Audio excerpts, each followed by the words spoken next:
A common Islamic claim is that all earlier prophets, Adam, Abraham, Moses, Isaac, Elijah, and even Jesus, were Muslims.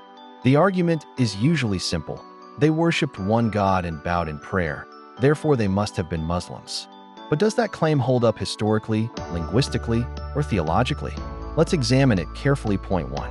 What does Muslim actually mean?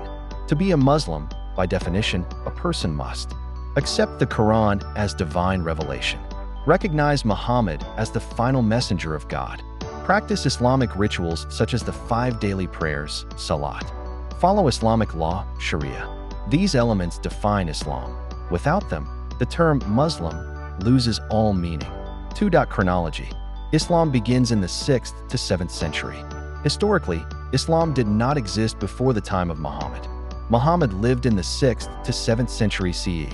The Quran was revealed during this period. Islamic rituals, law, and identity formed after this revelation. By contrast, Abraham lived around 2000 BCE. Moses lived around the 13th century BCE. Elijah lived around the 9th century BCE. Jesus lived in the 1st century CE. Calling these figures Muslims is chronologically impossible. A religion cannot exist before its founder, scripture, or laws. 3. Monotheism does not equal Islam. Muslims often argue. They believed in one God, therefore they were Muslims. Jews were monotheists long before Muhammad. Christians were monotheists long before Muhammad. Even some pre-Islamic philosophers believed in one supreme deity. If monotheism alone defines Islam, then Judaism and Christianity would cease to exist as distinct religions, which is historically absurd. Monotheism is a belief. Islam is a specific religious system. They are not the same. Point 4. No Islamic practices in the Bible.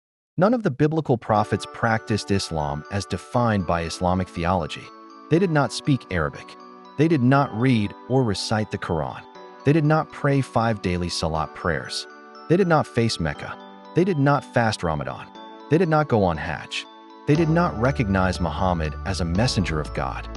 Even Jesus worshipped in synagogues, not mosques, quoted the Torah, not the Quran, prayed to God as Father, not using Islamic formulas.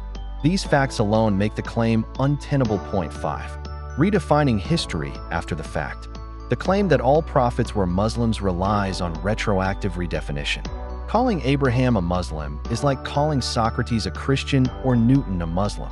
It imposes a later identity onto an earlier figure. That is theology, not history. Point 6. A logical problem. If Abraham, Moses, and Jesus